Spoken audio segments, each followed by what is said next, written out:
नमस्कार बच्चों, welcome to KV school education. आज हम 9वीं कक्षा से कौन कविता को पढ़ेंगे। तो चलिए बच्चों, इस चित्र में क्या क्या दिखाई दे रहा है అంటే ఈ చిత్రంలో ఏమేం కనిపిస్తుంది? ఒక బాలుడు ఒక బాలిక ఆలోచన చేస్తుర్రు, థింకింగ్. ఇక్కడ చూడండి, సూర్యుడు ఉదయిస్తుండు, మేఘాలు, వెనుక చెట్లు, ఇక్కడ పక్షులు, చెట్లు, ఇంద్రధనుస్సు. तो चलिए हम कविता में प्रवेश करते हैं। पहले हम इससे पढ़ेंगे। अगर न होता चांद रात में हमको दिशा दिखाता कौन, अगर न होता सूरज दिन को सोने सा चमकाता कौन, अगर न होती निर्मल नदियाँ जग की प्यास बुझाता कौन, अगर न होते पर्वत मीठे झरने भला बहाता कौन, अगर न होते पेड़ भला फिर हरियाली फैलाता कौन, अगर न होते फूल बताओ खिलखिल कर मुस्काता कौन, अगर न होते बादल नभ में इंद्रधनुष छुपाता कौन, अगर न होते हम तो बोलो ये सब प्रश्न उठाता कौन। पिల్లలు, ఇది చాలా మంచి కవిత, बहुत अच्छी कविता है ये। इसमें कौन बहुत बार दोहराया गया है। కౌన్ అంటే ఇక్కడ అర్థమైంది ఎవరు.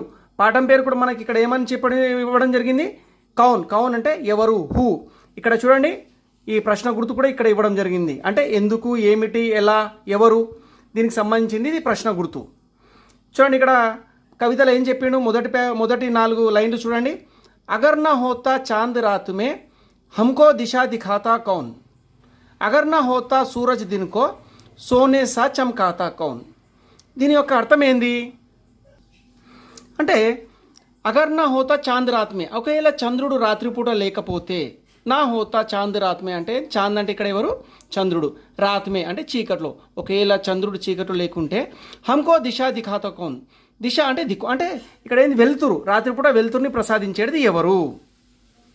అగర్ నా హోతా సూరజ్ దిన్ కో సోనే సా చమ్కాతా కౌన్, అగర్ నా హోతా సూరజ్, సూరజ్ అంటే ఎవరు ఇక్కడ, సూర్యుడు, సన్. దినుకో అంటే పగలపూట సూర్యుడు ఒకేలా రాకుంటే ఏమవుతుంది, మొత్తం అంధకారం అయిపోతుంది, చీకటి అయిపోతుంది. సోనేసా చమ్కాతా కౌన్ అంటే ఇక్కడ వెలుతురు ఇచ్చేది ఎవరు, పగలపూట వెలుతురు ఇచ్చేది ఎవరు. రెండోది, అగర్ నా హోతి నిర్మల్ నదియా జక్కి ప్యాజ్ భుజాతా కౌన్, అగర్ నా హోతే పర్వత్ మీఠే ఝర్నే భలా బహాతా కౌన్. ఇక్కడ ఏమంటుండి, ఇక్కడ అగర్ నా హోతి నిర్మల్ నదియా, నదులు, నిర్మల్ నది అంటే సస్యశ్యామలమైన నదులు లేకుంటే, జక్కి ప్యాస్ భుజాత, జగ్ అంటే ఇక్కడ ఎవరు, ప్రపంచం, అందులో ప్రపంచంలో మీరు నేను అందరం వస్తాం. జక్కి ప్యాస్ భుజాత, ప్యాస్ అంటే ఇక్కడ దప్పిక, భుజాత కౌన్ అంటే దప్పిక ఎవరు తీరుస్తారు. ఇక్కడ కౌన్ అనేది ప్రశ్న ఇవ్వడం జరిగింది చూడండి, అంతటా కౌన్ అని చెప్పింది చూడండి. ఇక్కడ అగర్న హోతి నిర్మల్ నది అంటే నదులు లేకుంటే, సస్యశ్యామలమైన నదులు లేకుంటే మన ప్రపంచానికి దప్పిక ఎవరు అంటే నీళ్ళు లేకుంటే మనం ఏమవుతుంది, మనకు ఎలాగైతే మనకు గాలి అవసరమో అదే విధంగా మనకు నీరు కూడా అవసరమే, మనం బతకడానికి నీరు అవసరం. తో यहाँ पर क्या बोल रहा है, జక్కి ప్యాజ్ బుझाता कौन అంటే ఎవరు మన దప్పికను తీర్చేది ఎవరు. అగర్ నా హోతే పర్వత్ మీఠే ఝర్నే బలా బహాతా కౌన్, అగర్ నా హోతే పర్వత్ అంటే ఇక్కడ ఏంది, పర్వతాలు, మౌంటైన్స్. మీఠే ఝర్నే భలా బహాతా కౌన్ అంటే సెలయేర్లు, తీయని నీళ్లు. మనం తాగడానికి ఏది, ఉప్పు నీళ్ళు సరిపోతాయా, కాదు, సముద్రంలో ఉండేవి మొత్తం ఉప్పు నీళ్ళే. పర్వతాలు మనకు మంచినీటిని ఇస్తాయి, అవే మనకు పారి నదుల్లాగా ప్రవహిస్తాయి, మనం ఆ నీటిని మనం తాగుతాము, భూమిలో ఇంకిన నీళ్లను మనం తాగుతాము. అయితే ఇక్కడ అర్థమైంది అంటే, అగర్ నా హోతే పర్వత అంటే పర్వతాలు లేకుంటే, మీటే ఝర్నే భలా బహాతా కౌన్ అంటే తీయని ఝర్నా అంటే ఎందుకంటే సెలయేరు, వాటిని పారదోరలేదు ఎవరు, మనకు సెలయేర్లు ఎక్కడ ఉంటాయి, ఒకవేళ పర్వతాలు లేకుంటే మనకు సెలయేర్లు ఎక్కడివి మనకు లేవు. అర్థం చేసుకోవడానికి ప్రయత్నించండి పిల్లలు. ఇంకా చూడండి, ఇక్కడ ఏమంటుంది, ఇక్కడ అగర్ నా హోతే పేడ్ భలా ఫిర్ హరియాలి ఫైలాతా కౌన్, అగర్ నా హోతే ఫూల్ బతావో ఖిల్ఖిల్ కర్ ముస్కాతా కౌన్. ఇక్కడ ఏమంటుంది, ఇక్కడ అగర్ నా హోతే పేడ్ భలా, ఒకవేళ చెట్టు, పేడ్ అంటే ఇక్కడ ఏంది, చెట్లు, ట్రీస్, హరియాలి ఫైలాతా కౌన్ అంటే పచ్చదనం ఎక్కడి నుంచి వస్తుంది, చెట్లు లేకపోతే పచ్చదనం ఎక్కడి నుంచి వస్తుంది. అగర్ నా హోతే ఫూల్ బతావో ఖిల్ఖిల్ కర్ ముస్కాతా కౌన్, ఫూల్ అంటే ఇక్కడ పువ్వులు, ఖిల్ ఖిల్ కర్ ముస్కాతా కౌన్ అంటే ఆ పువ్వులను చూస్తే ఎట్లా అనిపిస్తుంది మనకు, చిరునవ్వు అది ఎంతో అందంగా ఉంటాయి కదా పూలు. ఒకవేళ పూలు లేకుంటే మనకు ఆ విధంగా అందమైన ప్రకృతికి సంబంధించిన చిరునవ్వు మనకు ఆ పువ్వులలో మనకు చిరునవ్వు చూస్తాము. ఆ నవ్వును మనము ఎవరు చూపిస్తారు మనకు, పూలు లేకుంటే ఎట్లుండే చెప్పండి అన్నట్టు ఇక్కడ కౌన్ అని చెప్పి ఇక్కడ ఇవ్వడం జరుగుతుంది. అగర్ న హోతే బాదల్ నభ్ మే ఇంద్రధనుస్ రచ్ పాతా కౌన్, అగర్ న హోతే హమ్తో బోలో ఏ సబ్ ప్రశ్న ఉఠాతా కౌన్. చివరిలో ఏం చెప్తుంది ఇక్కడ, అగర్ న హోతే బాదల్ నభ్ మే ఆకాశంలో, బాదల్ అంటే ఇక్కడ ఏంది, బాదల్ అంటే ఏంది పిల్లలు, మేఘాలు. ఒకవేళ మేఘాలు లేకపోతే ఇంద్రధనుస్ రచ్ పాతా కౌన్, ఆకాశంలో ఇంద్రధనుస్సు ఇక్కడ ఉంది. ఇంద్రధనుస్సు చూసిరా పిల్లలు ఎంత ఎంత పెద్దగా ఉంటుంది ఇంద్రధనుస్సును ఇంగ్లీష్లో ఏమంటారు, రెయిన్బో. చూడండి ఇక్కడ చిత్రంలో ఇక్కడ ఇంద్రధనుస్సు చూడండి ఇట్లా పెద్దగా ఉంది కదా. మళ్ళీ ఒకవేళ మేఘాలు లేకుంటే ఆకాశంలో ఇంద్రధనుస్సు ఎవరు గీస్తారు వెళ్ళి. అగర్ న హోతే హమ్తో బోలో ఏ ప్రశ్న సబ్ ఉఠాతా కౌన్ అంటే ఒకవేళ హమ్తో బోలో అగర్ న హోతే ఒకవేళ నేను లేకుంటే ఈ ప్రశ్నలన్నీ ఎవరు అడుగుతారు అని చివర్లో చెప్పడం జరిగింది. बच्चों इसके बाद यहाँ देखेंगे कवि का नाम बालस्वरूप राही, इनका जीवन काल है जन्म 1936, रचनाएं सूरज का रथ आदि, पुरस्कार कई बाल साहित्य पुरस्कार. मतलब కవి పేరు బాలస్వరూప్ రాహి. వీరి జీవిత ఎప్పుడు జన్మించారంటే 1936 సంవత్సరంలో వీరి యొక్క రచనలు ఇక్కడ ఇవ్వడం జరిగింది. సూరజ్ కా రథ్ మొదలైనవి. ఇతనికి వచ్చిన పురస్కారాలు కై బాల సాహిత్య పురస్కారాలు, ఎన్నో బాల సాహిత్య పురస్కారాలు ఇతనికి వచ్చినాయి. ఇతని ఫోటో కూడా ఇక్కడ ఇవ్వడం జరిగింది. ठीक है, यहाँ पर सुनो बोलो में 2 प्रश्न दिए गए हैं. पाठ में दिए गए चित्रों के बारे में बातचीत कीजिए. और दूसरा, नदियों से हमें क्या लाभ है. అంటే మొదటి ప్రశ్నకు అర్థమైంది, ఈ పాఠంలో ఏవైతే చిత్రాలు ఇచ్చిండ్రో ఈ చిత్రాల గురించి మనం చర్చించాలి. రెండోది, నదుల వల్ల లాభాలు ఏంటి.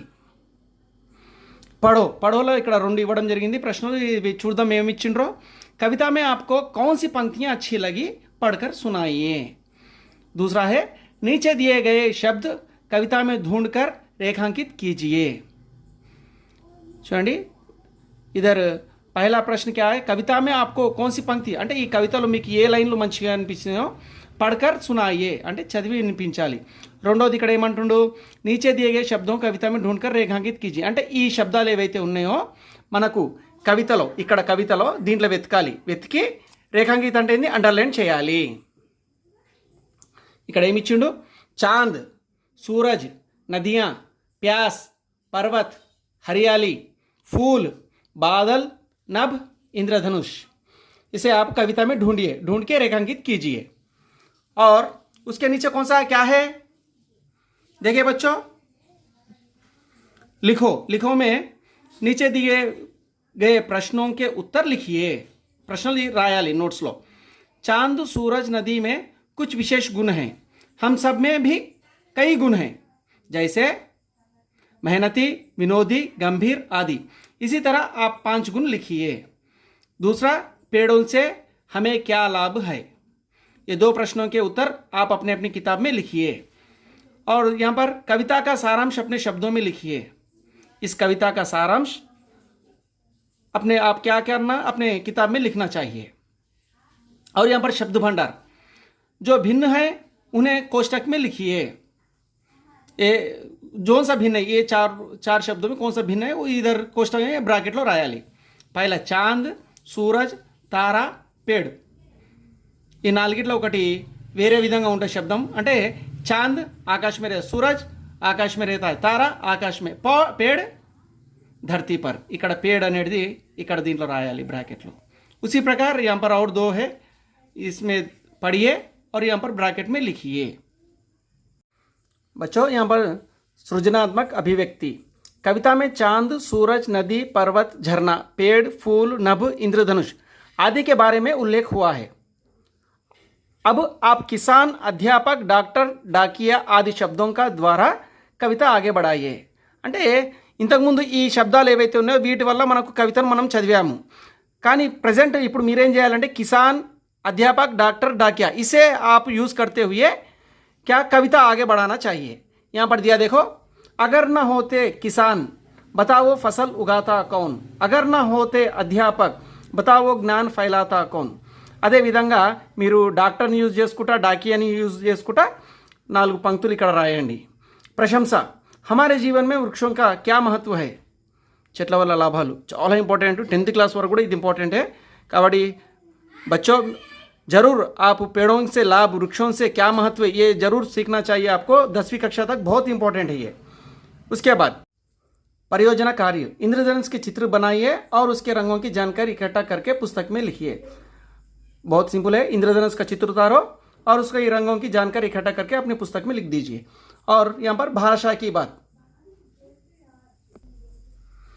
अगर न होती निर्मल नदियाँ जग की प्यास बुझाता कौन, अगर न होते पर्वत मीठे झरने भला बहाता कौन.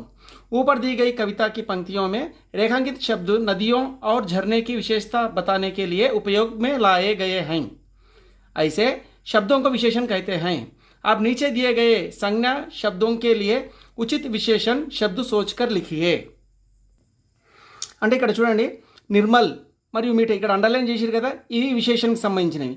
కింద చూడండి ఏమంటుండే, अब नीचे दिए गए संज्ञा शब्दों के लिए, ఇవి సంజ్ఞా శబ్దాలు, ఇవన్నీ 5 ఉన్నాయి. ఉచిత్ విశేషణ శబ్ద సోచ్కర్ లిఖే, ఇక్కడ దీనికి సంబంధించిన విశేషణ శబ్దం ఏదైతే వస్తుందో అది దీంట్లో రాయాలి. రాసేయండి.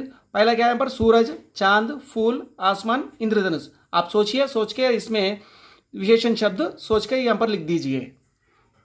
आई होप आज का वीडियो आपको अच्छा लगा होगा. अगर आपको वीडियो अच्छा लगे तो एक लाइक और हमारे चैनल को सब्सक्राइब कीजिएगा. Thank you.